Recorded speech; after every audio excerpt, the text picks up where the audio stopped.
Greetings, my name is Stacy Nelson and I'm part of Thinking PE. So today let's think skill breakdown.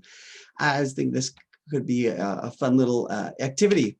So when I was thinking about breaking down skills, these are the 7 things I came up with. You've got to know your standard you're looking at and the benchmark.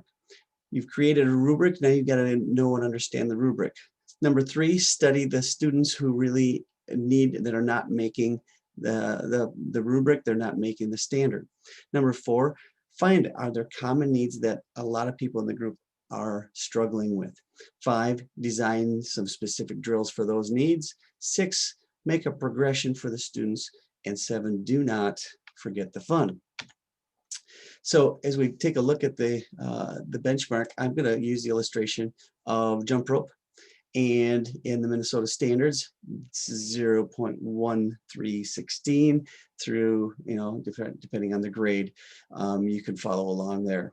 So if you're looking at the jump rope standard, once you have that down, you need to come up with a rubric. Now, this is our school's rubric, our district's rubric, and we've taken the progression of the standard and the benchmark and gone vertically with it, and decided that our kindergartners need to make level 2, first graders need to make level 3, and level 4 for our second graders. Basically, that's twirling the rope once and then resetting for kindergartners.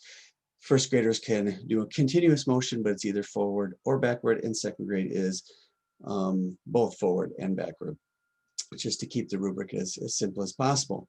So once you understand the rubric, then we get to a place where we're looking at our students, and you're in your class, and I just thought this would be an interesting deal. I videotaped part of my class, and I'm just going to have you watch a minute or so. I just scan over, and first thing I want you to do is just kind of look, not necessarily for the ones that are passing the standard, that'd be kind of a different drill, that you'd be marking the students that are passing. I want you to look for the ones that are not, the ones that are struggling.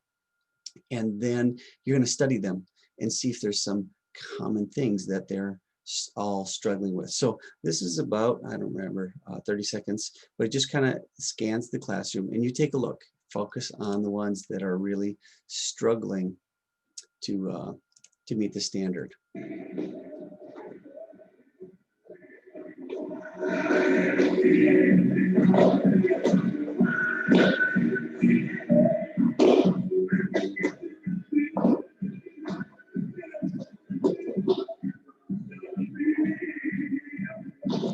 So you can see the ones that can complete a jump and then reset. That's the standard, is to make a jump and then reset one time, nothing continuous, if they can get it, and reset. But focus on the ones that are not. What are they doing wrong? Where are they struggling? See if there's something common, some common stuff between them. Now, when you're thinking about those, see if I can get to the next slide here. These are just some of the things that came to my mind. Again, this doesn't make them right, wrong, or otherwise, but what I was seeing is the kindergartners often were jumping heavy. They were landing flat-footed, and so that makes it hard to jump again. Instead of using their calf muscles, they're using their thighs. They were bent over, which make them land forward and heavy rather than being straight up and down and just being light like a deer. They're more like an elephant type of a thing. So even that could be something you can include in some of your drills. Have them walk like elephants and then walk like deer. Think about rabbits or bunnies and other heavy animals, and get them to feel the difference between those. I found that they were jumping too early, and you can design some drills around that. And then I saw that their arms stop when they're landing. Again, you were probably just looking at it for 30 seconds. You might not have picked all those things up, or maybe you picked up some other things. So I think it should be a great discussion point of what were some other things that you picked up that maybe I did not. So then what I did, and this is what it would be a great discussion, is what are some drills you can do to meet some of those needs that we just talked about on the last slide. And then from there, see if you can design a progression that would help the students get from point A to point B. And with some practice, they would be all passing the standard or meeting the mark and making it past that rubric. So one last thing I want to just throw in here, please, this is a lesson I learned the hard way. I got so good at designing lessons and moving these kids along that my lessons became less fun. So throw some things in there, even like this type of a thing where you're gamifying, or other ways to make it fun, where you give levels and help the students gain to that next level. Or there's lots of ways to be creative and make it fun, but we just don't want to be all drill and practice when it comes to elementary PE.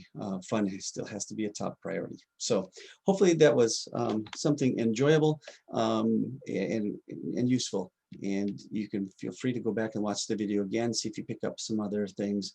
And then whenever you get a chance to watch students, even if you're at a park or something, try to break a skill down and look for and think through what could you do to help that student. So this is Thinking PE, Thinking Skill Breakdown.